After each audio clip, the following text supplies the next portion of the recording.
आप देख रहे हैं देश का सबसे बड़ा cricket show cricket predictor sponsored by 1x bat. मैं हूं आपके साथ सुजाता। और आज के मुकाबले की हम बात करें उससे पहले कल हैदराबाद ने लखनऊ का खेल बिगाड़ दिया, 6 विकेट से उसे हराया। खुद तो वो पहले ही बाहर हो चुकी है और अब इस मैच में हराने के साथ ही लखनऊ को भी आईपीएल सीजन 18 से बाहर का रास्ता दिखा दिया और इस तरह से लखनऊ आईपीएल सीजन 18 से बाहर होने वाली 5वीं टीम बन गई है। शुरुआत अच्छी रही, लखनऊ ने पहले बल्लेबाजी करते हुए 205 का स्कोर बनाया और ऐसा लगा कि शायद जीतना जो है आसान रहेगा, क्योंकि हैदराबाद की जो बल्लेबाजी है वो लगातार फेल हो रही थी। लेकिन कल इरादे कुछ और थे और अभिषेक शर्मा ने ताबड़तोड़ हाफ सेंचुरी लगाई। सिर्फ 19 गेंदों में हाफ सेंचुरी पूरी की और 59 रनों की शानदार पारी खेली। उनके साथियों ने भी साथ दिया और उसके बाद 6 विकेट से ये जीत हासिल कर ली सनराइजर्स हैदराबाद ने। और जैसे कहते हैं कि उनके पास कुछ खोने के लिए नहीं था, खोने के लिए जिसके पास था उसने खो दिया, लखनऊ को बाहर कर दिया। शानदार बल्लेबाजी देखने को मिली, लेकिन मैच में जीत हार से ज्यादा चर्चाएं हुई एक झगड़े की और इसमें फिर एक बार लखनऊ की तरफ से शामिल रहे दिग्वेश राठी और अभिषेक शर्मा, दोनों मैदान पर भिड़ गए। झगड़ा इतना ज्यादा बढ़ गया कि बीसीसीआई के वाइस प्रेसिडेंट राजीव शुक्ला को मैदान पर उतरकर दोनों को समझाना पड़ा। हालांकि इस लड़ाई का खामियाजा उठाना पड़ा है। दिग्वेश राठी जो कई बार खिलाड़ियों से भिड़ चुके हैं, उन्हें एक मैच के लिए सस्पेंड कर दिया गया है। 50% मैच फीस का जुर्माना लगाया गया है। अभिषेक को भी जुर्माना दिया गया है, 25% का जुर्माना जो है उनकी फीस पर लगाया गया है। तो ये बात रही इस मुकाबले की, यानी अब जो है वो जंग और ज्यादा प्रिसाइज हो गई है, यानी प्लेऑफ में 1, 2, 3 नंबर पक्का हो चुका है। चौथे नंबर की जो लड़ाई है अब उसके लिए मुंबई इंडियंस के पास, दिल्ली कैपिटल्स के पास अच्छा मौका है। लेकिन आज जो मुकाबला है वो किसी रेस में नहीं है। दोनों टीमें नंबर 10 और नंबर 9 की टीमें हैं, पहले ही बाहर हो चुकी हैं। वो है सीएसके और राजस्थान रॉयल्स। दोनों के बीच में आज दिल्ली के मैदान पर ये मुकाबला होने वाला है। अगर हम दोनों ही टीमों की बात करते हैं तो दोनों के पास अगर रिकॉर्ड में हम देखें तो कुल बार 30 बार एक बार आमने सामने हो चुके हैं। 16 बार चेन्नई और राजस्थान ने 14 बार जीत हासिल की है। लेकिन पिछले 5 मुकाबलों में पूरी तरह से राजस्थान ने डोमिनेट किया है, 4 बार जीता है, जबकि सिर्फ 1 बार चेन्नई को जीतने दिया है। अगर हम इस सीरीज की बात करते हैं, इस टूर्नामेंट की बात करते हैं, तो दोनों के लिए ही सीजन बहुत ज्यादा खराब गया है। चेन्नई ने जो कुल 12 मुकाबले खेले हैं उसमें से सिर्फ 3 जीते हैं, 9 में उसे हार का सामना करना पड़ा है। कुल मिलाकर उसके अंक है 6, इसलिए वो नंबर 10 पर रही। 13 मुकाबले खेल चुके हैं राजस्थान रॉयल्स और 3 मुकाबले जीते हैं, 10 में उसे हार का सामना करना पड़ा है। उसका भी जो उसके पॉइंट्स है वो भी 6 ही है। रन रेट की वजह से वो थोड़ा सा ऊपर नंबर 9 पर सीएसके के मुकाबले रही। लेकिन आज की इस मैच का महत्व क्या है, क्या कुछ हो सकता है, क्योंकि देखिए इससे टूर्नामेंट के स्वरूप पर कोई असर नहीं पड़ने वाला है। दोनों टीमें पहले ही बाहर हो चुकी है। आज जो मुकाबला खेलना है इनको अपने लिए खेलना है। चेन्नई को अपने लिए खेलना है, राजस्थान रॉयल्स को अपने लिए खेलना है। राजस्थान के लिए इस पूरी सीजन में पॉजिटिव बात रही है वैभव सूर्यवंशी का परफॉर्मेंस, और वो एक भविष्य के खिलाड़ी के तौर पर पूरी तरह से तैयार नजर आते हैं। चेन्नई सुपर किंग्स के लिए कहा जा रहा है कि ये सेकंड लास्ट मैच हो सकता है महेंद्र सिंह धोनी का, तो उनके लिए ये एक अच्छा मौका है उन्हें ट्रिब्यूट देने का और अपने फैंस को खुश करने का। लेट्स सी आगे होता क्या है। लेकिन आज के मुकाबले में कौन किस पर भारी पड़ सकता है ये हम समझने की कोशिश करते हैं। और 2 खास मेहमान हमारे साथ जुड़ गए हैं। हमारे साथ है पूर्व अंतर्राष्ट्रीय और आईपीएल अंपायर अनिल चौधरी और साथ ही सीनियर स्पोर्ट्स जर्नलिस्ट ताउजिस भी। दोनों का भी बहुत बहुत स्वागत है क्रिकेट प्रेडिक्टर में। अब जरा हम डिटेलिंग में जाते हैं। डिटेलिंग में जाते जाते सबसे पहले हम रन रेट की बात करते हैं, जो चेन्नई सुपर किंग्स का जो है वो फिलहाल सबसे कम नजर आता है। अगर हम टोटल की बात करें, पर ओवर की बात करते हैं तो 8.5 है और राजस्थान का है 9.61, यानी 8.5 सबसे कम सीएसके का रहा है। अनिल जी, अब बड़ा सवाल ये है कि ये बहुत ही कम रन रेट है दूसरे के मुकाबले चेन्नई का। बल्लेबाजी में आखिर कौन सी समस्याएं आई? आपको लगता है कि टेक्निकली कुछ गड़बड़ी थी या फिर रणनीतिक तौर पर टीम लगातार गलतियां करती रही? इनका क्या हुआ कि जब ये शुरू किया इन्होंने सीजन, तो खाली रचिन रविंद्र थे जो बैटिंग कर रहे थे शुरू में, वरना बाकी इनको कोई ओपनर या कोई साथ में कंसिस्टेंटली मिला नहीं।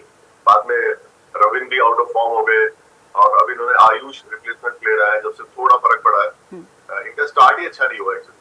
उनका स्टार्ट अच्छा ना होने से क्या हुआ कि पूरा इनका मैच कभी भी पूरा अच्छे से फिनिश ही नहीं हुआ और ये हमेशा रन में 20 या 30 रन हर मैच में पीछे रहे। तो ओवरऑल जब आप डिफरेंस आपका ज्यादा होता है हारने का, तो आपका नेट रन रेट और भी नीचे हो जाता है।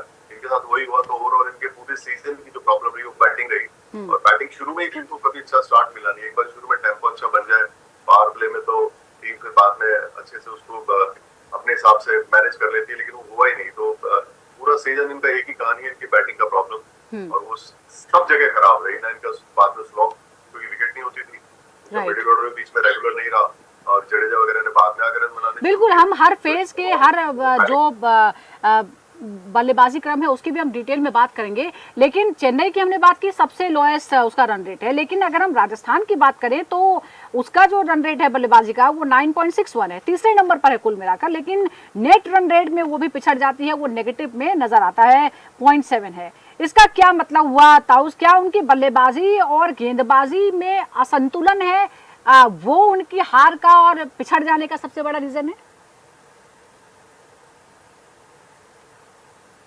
एब्सोल्युटली, इनकी जो कॉम्बिनेशन है वो वर्क साथ में नहीं कर रहा, और शुरुआत आप देखेंगे वही इशू है जो चेन्नई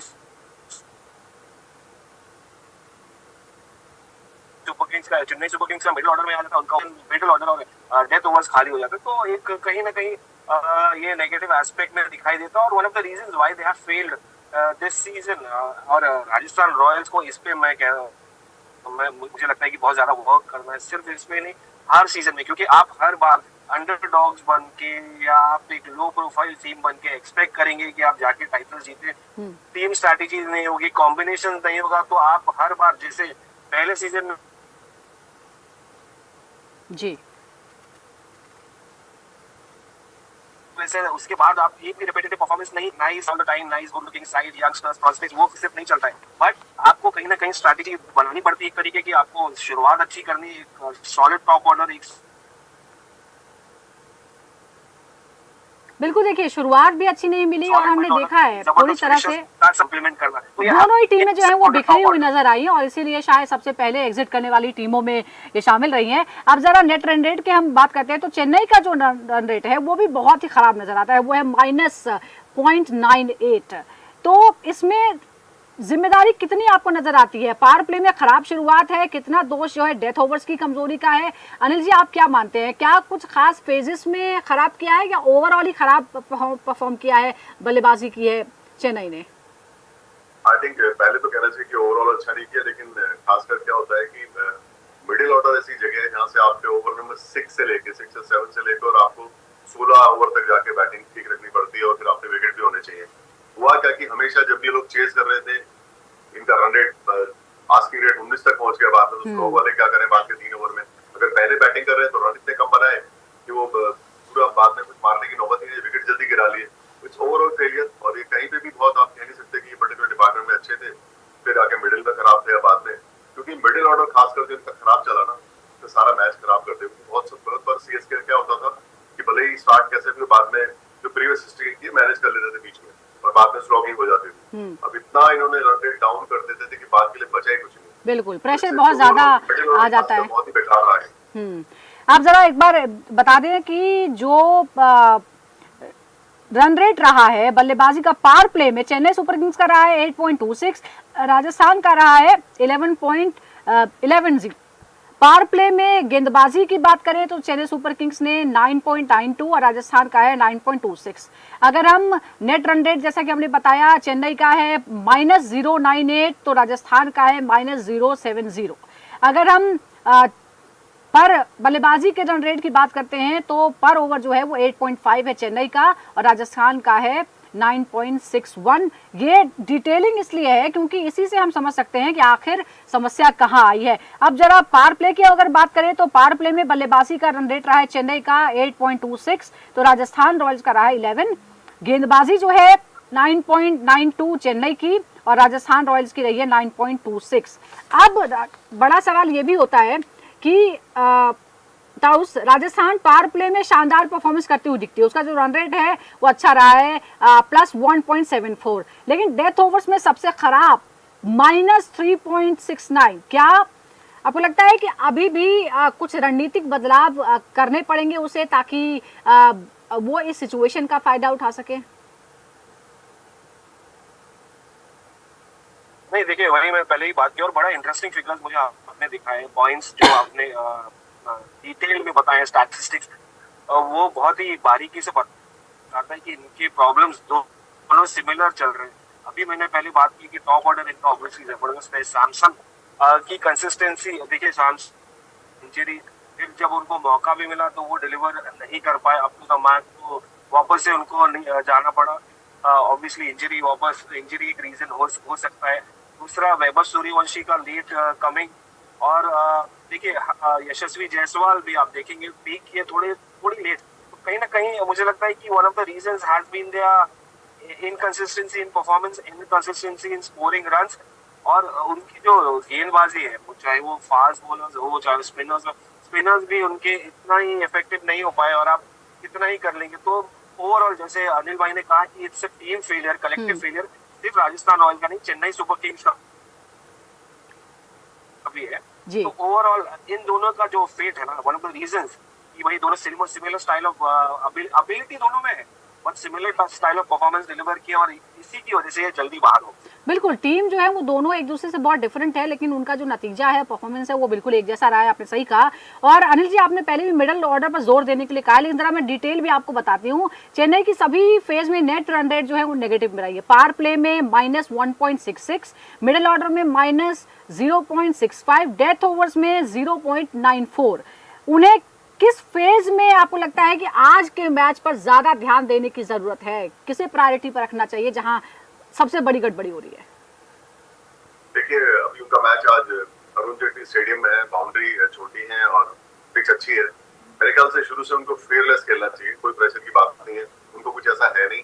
और शुरू में देखें पावर प्ले में कि अगर वो कुछ बना सकते हैं 70 के आसपास या 60 के आसपास, और मिडिल ऑर्डर में तो ये काम करें कि इस तरह से बैटिंग करेंगे उनके पास कम से कम बाद के 4 ओवर में 5 विकेट होने चाहिए, फिर वो अपने हिसाब से कर सकते हैं। और मिडिल ऑर्डर में भी क्या है कि रन आते रहेंगे, खाली आपको बॉल मिडिल करने की जरूरत है, बाउंड्री अपने आप आएंगी, लेकिन थोड़ा एग्रेसिव खेलना पड़ेगा। बहुत ज्यादा बैकफुट पे चली गई चेन्नई ज्यादातर मैचेस में, उन्होंने वो एग्रेशन दिखाया ही नहीं कभी। तो आई थिंक इनको थोड़ा एग्रेसिव खेलना पड़ेगा और आर पार खेलना पड़ेगा। क्या आपके लिए तो फर्क क्या पड़ता है? बिल्कुल सही बात आपने कही है कि आज तो आर पार खेलने की जरूरत है, क्योंकि आज अपने लिए खेलना है। अब टूर्नामेंट में आगे जाने का कुछ नहीं है, बस आज के मुकाबले पर ध्यान देना है कि आज कौन जीतता है। अब जरा स्पिन के विरुद्ध बल्लेबाजी कौन बेहतर करता है ये भी देख लेते हैं। स्ट्राइक रेट जो है वो चेन्नई का है 7.29 और राजस्थान का है 8.33, यानी राजस्थान यहाँ बेटर है। अगर हम फास्ट बॉलर्स की बात करते हैं तो चेन्नई सुपर किंग्स का है 10.29 और राजस्थान रॉयल्स का है 10.88। अब डॉट बॉल्स की भी अगर हम बात कर लेते हैं, डॉट बॉल्स के हिसाब से चेन्नई सुपर किंग्स ने 0.81 जो उसका डॉट बॉल खेलने का प्रतिशत रहा है। राजस्थान का जो है वो है माइनस में 6.1 ये। और बाउंड्री प्रतिशत की अगर हम बात करते हैं तो चेन्नई सुपर किंग्स की है जो है वो माइनस में है, यहाँ पर 3.87 है। राजस्थान का भी माइनस में ही है 1.51। ये जो है वो बहुत टेक्निकल है, लेकिन क्यों जरूरी है? क्योंकि इसी से हम परफॉर्मेंस आंकते हैं, जब हम रिकॉर्ड बताते हैं वो इतिहास है और उसी के हिसाब से भविष्य की रणनीतियां बनाई जाती हैं। ये डिटेलिंग है। अब जरा ताऊस, आपने गौर किया होगा राजस्थान रॉयल्स जो है नेट डॉट बॉल्स खेलने का जो उसका हिसाब है वो है -6.1, जो लीग में सबसे खराब है। इस समस्या को ठीक करने के लिए आपको लगता है कि आज क्या हो सकता है, या किसी प्लेयर को ऊपर नीचे किया जा सकता है ताकि इससे निपटा जाए? डॉट बॉल्स अगर आप ज्यादा खेल लेते हैं तो वैसे ही प्रेशर में आ जाती है टीम। देखिए, अभी वो समय चला गया है जहाँ आपको एकदम ही बारीकी से देखना पड़ेगा, क्योंकि आप प्लेऑफ स्टेजेस में पहुंच ही नहीं पाएंगे। दूसरा, आपको अब एक्सपेरिमेंट करना अपने फ्यूचर प्लेयर से, कौन कौन कर सकता है। जितने भी मैचेस बचे हैं ऑब्वियसली वैभव को खिलाए, उन्होंने बोल्ड मूव दिखाया और वैभव ने प्रूव भी किया। यशस्वी जायसवाल है, उनके लिए अभी अगला सीरीज भी इम्पोर्टेंट है, तो वो कॉन्टेक्स्ट में भी रहेगा। अलग अलग चीजें हैं, बट ओवरऑल इतना भी बारीकी से नहीं देखेंगे। हाँ, बट अभी से प्लानिंग आपको शुरू करनी पड़ेगी। अगले एक साल की कि भाई आप कैसे देख रहे हैं कि कौन से स्टेज में, ऑल्दो थोड़ा मौका है, छोटे 3-4 मैचेस में कुछ खास आंक नहीं पाएंगे कि आपको कहाँ वीकनेस है, कहाँ स्ट्रेंथ है। बट ये जो स्टैटिस्टिक्स बताया आपने, इस पे ही काम होना चाहिए। तो आपको अभी से डिसाइड करना पड़ेगा ऑक्शन में, क्योंकि आपका एक छोटा मिनी ऑक्शन होता है हर साल, और ये साल फिर से होगा। लास्ट ईयर मेगा ऑक्शन था, तो इसमें आपको राइट स्पॉट्स जो पजल्स है ना वो सही बिठाने पड़ेंगे अभी इमीडिएटली, चाहे वो स्पिनर्स हो, फास्ट बॉलर्स हो, जोफ्रा आर्चर को कौन पार्टनर करेगा, नंबर 3 नंबर 4 पे कौन खेलेगा, रियान पराग के साथ कौन मिडिल ऑर्डर में बैटिंग करेगा, संजू सैमसन के साथ सेकंड विकेट कीपर चाहिए आपको अगर संजू सैमसन चढ़े, तो वो सब फैक्टर्स काउंटिंग करेंगे। फिलहाल ये मैच उनको अपनी इज्जत बचाने के लिए खेलना है, जैसे चेन्नई सुपर किंग्स को। सुपर किंग्स के पास ज्यादा कॉन्टेक्स्ट है क्योंकि महेंद्र सिंह धोनी है, लास्ट के 2 मैचेस हैं और फेयरवेल सीजन हो सकता है। हर साल हम यही कहते हैं मगर ऐसा नहीं होता है, शायद ये साल भी वैसे ही कुछ हो। बट हाँ, राजस्थान रॉयल्स के पास फ्यूचर है, वैभव सूर्यवंशी, यशस्वी जायसवाल। बिल्कुल, आप फ्यूचर की तैयारी करनी है, आज का मैच खेलना है और फ्यूचर की तैयारी करनी है क्योंकि इस टूर्नामेंट में तो कुछ बचा नहीं है। हमने नो डॉट बॉल्स की बात की है, तो इस मामले में चेन्नई थोड़ी आगे नजर आती है। अगर गेंदबाजी में यानी दूसरों को डॉट बॉल देने के मामले में थोड़ा आगे है चेन्नई। इसका नेट डॉट प्रतिशत जो है वो है पॉजिटिव में 0.81। इसे और कैसे बेहतर बनाया जा सकता है अनिल जी, जिससे मैच को कंट्रोल में लाया जा सके?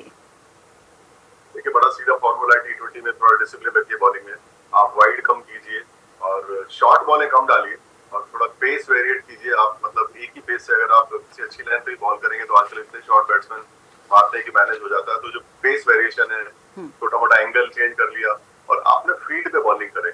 आप किसी पर्टिकुलर बैट्समैन को देखेंगे ऑफ साइड में बहुत अच्छा है तो कोशिश करें उसको अंदर बॉलिंग करें और उसी हिसाब से फील्ड लगाएं। वो छोटे छोटे पॉइंट हैं जो धोनी अपने आप देखते ही होंगे, लेकिन बात आती है कि स्किल होना चाहिए बॉलर में। तो धोनी मतलब अब कैप्टन भी कहाँ तक क्या करेगा।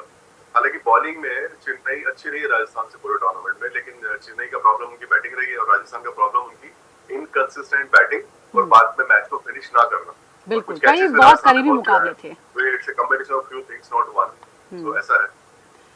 बिल्कुल। अब एक और बात जो है वो अगर हम राजस्थान की देखते हैं तो ये दोनों में ही ज्यादा रन खा रहे हैं। अगर इनके गेंदबाजों की, जैसा आपने जिक्र किया अनिल जी, अगर हम गेंदबाजों की बात करें, तेज गेंदबाज 10.88 का उनका औसत रहा है, तो स्पिन गेंदबाजी का 9.47 का, दोनों ज्यादा रन खा रहे हैं। आपको लगता है कि टाउस क्या सुधार किए जा सकते हैं, किस तरह से रनों के फ्लो को रोकने के लिए कुछ बदलाव किए जा सकते हैं राजस्थान की टीम में?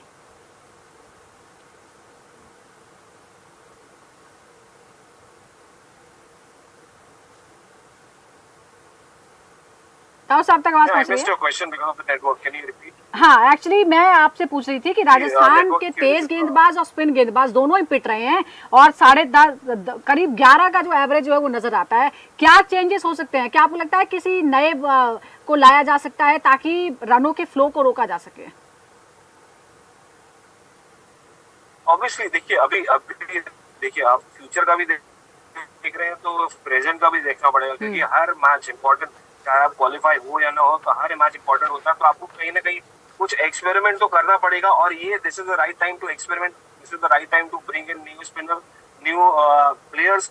आई मीन आपने देखा राठी किस तरह से एलएसजी के लिए जबरदस्त परफॉर्मेंस डिलीवर किए, तो ऐसा कुछ ना कुछ आपको दिखाना पड़ेगा। तो मुझे कोई खास स्पिनर्स नहीं देखे इनमें, कोई राजस्थान रॉयल्स में फास्ट बॉलर जोफ्रा आर्चर के अलावा तुषार देशपांडे जो चेन्नई सुपर किंग्स के लिए अच्छा कर रहे थे, यहाँ पर कुछ खास नहीं कर पाए।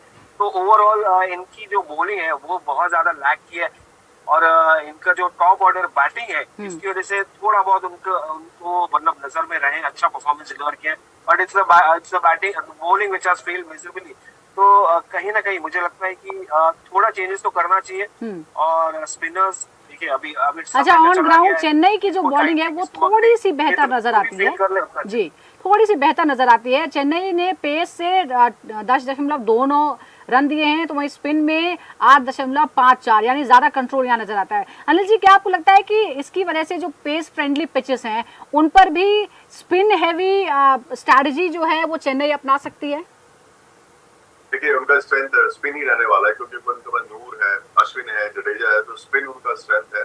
खलील हालांकि ऊपर अच्छी बॉलिंग करने वाली बात है, बट वो पैचेस में कर रहे हैं, वो बहुत रेगुलर नहीं रहे। स्पिन बहुत इनकी एक्सपीरियंस्ड है और बहुत बढ़िया बॉलिंग कर रहे हैं, तो स्पिन पे ही बेस्ट रहना चाहिए। और इंडिया में आप जो मर्जी पिच बनाइए, इतनी गर्मी और सभी होता है कि आपको स्पिन पे आना ही पड़ता है। आप 1-2 ओवर के लिए स्लॉग में चलो आपने कोई अच्छे यॉर्कर मार रहे हैं, बात अलग है, वरना आप अगर 80% बॉलिंग देखें तो स्पिन ही है जो डोमिनेट करती है इस टूर्नामेंट।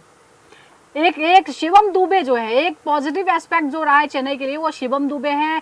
हर फेज में उन्होंने रन भी बनाए, एक फिनिशर के तौर पर भी उन्होंने अपने योगदान दिए है। ताऊ साहब, आपको क्या लगता है आज उनकी भूमिका कितनी अहम होने वाली है, और एक फिनिशर के रूप में किस तरह से भरोसेमंद होकर उभरे हैं शिवम दुबे? नहीं, Shivam Dubey is a special talent यार। मैं उनको मुंबई क्रिकेट में देखा है।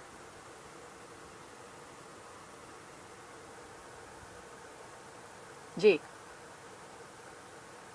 हमने साथ में देखा ही है, प्रैक्टिस करते हुए जब एक इंटेंट, पॉजिटिव इंटेंट वाले क्रिकेटर है आईपीएल फॉर्मेट में, और बहुत ज्यादा हेल्पफुल रहे। Only if he had good partners, या शुरुआत अच्छी होती तो शिवम दुबे फिनिश और ज्यादा अच्छा कर सकते थे, टीम को और आगे बढ़ा के लेके जा सकते थे, क्योंकि एबिलिटी है। इसलिए महेंद्र सिंह धोनी आंख बंद करके किसी को सपोर्ट नहीं कर सकते। 3-4 साल शिवम दुबे चेन्नई सुपर किंग्स के साथ है, तो और उन्होंने डिलीवर भी किया है, विच इज बिल्कुल। इस सीजन में भी हमने देखा है बहुत मौकों पर उन्होंने कोशिश करते हुए नजर आ रहे, जब बाकी उन्होंने सरेंडर कर दिया। अनिल जी, एक आखिरी सवाल ये है कि दोनों का जो खेल का तरीका वो अलग है। चेन्नई का बड़ा ही कंट्रोल तरीके से खेल होता है, बहुत ही अग्रेसिव खेल खेलती है राजस्थान।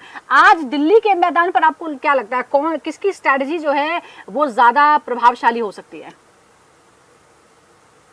एक तो देखिए, जो टीम बाद में बैटिंग करेगी उसको एडवांटेज रहने वाला है, क्योंकि बाद में थोड़ी बहुत ड्यू आएगी। और एक क्या है कि छोटे ग्राउंड पे ना आपके विकेट ज्यादा होती है तो आप संभाल सकते हैं मैच को, आपका टारगेट दिमाग में होता है, तो बैटिंग बाद में करना फायदे में रहेगा। और जैसे मैंने बोला, छोटी बाउंड्री है तो आपको फील्ड एक साइड करके कुछ ऐसे करना पड़ेगा कि या तो आप पर्टिकुलर एरिया पे बॉलिंग करें और दूसरी तरफ फील्डर ज्यादा रखें, और कुछ इस तरह की स्ट्रैटेजी रखें कि क्योंकि शॉट तो लगेंगे यहाँ पे, बैट्समैन अगर मिस करे तो फिर वो विकेट में ही बॉल जाए। क्योंकि आप चारों तरफ बॉलिंग करें तो फिर वो इधर भी खाएंगे, शॉट पे भी खाएंगे, ऑन साइड ऑफ साइड। तो I think wicket to wicket bowling करें और पेस थोड़ा, जैसे मैंने पहले बोला, बिल्कुल। देखते हैं कि न्यूट्रल मैदान दिल्ली के मैदान पर कौन किस पर भारी पड़ता है, पिंक जर्सी वाले या फिर पीली जर्सी वाले, पता चल जाएगा। हालांकि चेज करना जो है वो फायदेमंद रहता है दिल्ली के मैदान पर। पिछले मुकाबले में भी हमने देखा गुजरात ने किस तरह से जबरदस्त चेज किया था। बहुत बहुत शुक्रिया आपका अनिल जी, और ताउस आपका भी बहुत बहुत शुक्रिया। तो कुछ देर बाद मुकाबला शुरू होने वाला है, और आज जो है वो अपने लिए खेलना है, अपनी टीम के लिए खेलना है, अपने फैंस की खुशी के लिए खेलना है, दोनों ही टीमों के लिए। बहुत बहुत शुक्रिया क्रिकेट प्रेडिक्टर से जुड़ने के लिए।